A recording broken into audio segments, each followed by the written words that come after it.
కొంతమంది భర్తలు భార్యని ఇంటికే పరిమితం చేసింటారండి.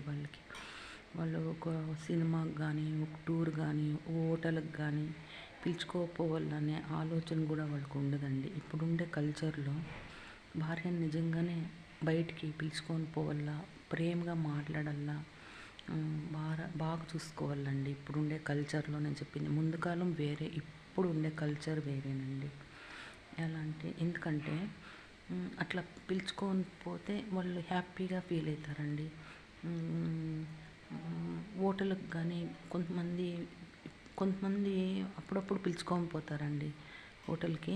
అప్పుడు మనసు ఏమన్నా ఉంటే మనసులో మనం ఏమన్నా తిట్టుకొని ఉంటే మనసులో అనుకోరండి, ఏదో సచ్చినోడా ఇన్ని రోజులు పిలుచుకొని వచ్చినావా హోటల్కి అని ప్రేమగా మనసులో ఒక మాట అనుకోవచ్చండి. అంతేగాని వాళ్ళు ఎదురుగా ఎప్పుడు వాళ్ళు హోటల్లో ఏమి ఇప్పించినా కూడా ఎంత అద్భుతంగా ఉందండి టిఫిన్, ఎంత బాగుందండి, ఇన్ని రోజులకు ప్రేమ పుట్టిందా నా మీద అని వాళ్ళకి 4 మాటలు పొగిడితే మురిసిపోతారండి వాళ్ళు, మగవాళ్ళు. అంతేగాని ప్రేమగా ఒక మాటలు మనం పొగిడి మనం బాగుంది ఎంత టిఫిన్, ఎంత బాగుందండి టిఫిన్ మురిసిపోతారండి వాళ్ళు నిజంగానే. వాళ్ళు అలవాటు చేసుకోవాలండి అలా.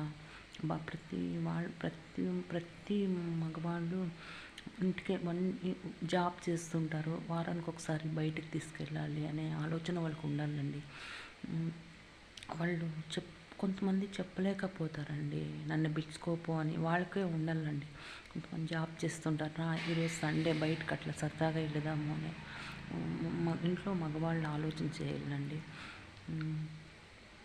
అప్పుడు వాళ్ళు నిజంగానే పోన్లే మేము నెలకు 2 సార్లు అయినా బయటికి వెళ్ళొస్తాము, మేము కష్టపడి ఉండేదానికి నా భర్త నా పిల్లలు నన్ను ఎంతో బాగా చూసుకుంటారు అని హ్యాపీగా ఫీల్ అవుతారండి లేడీస్ని బాధ పెట్టకూడదండి.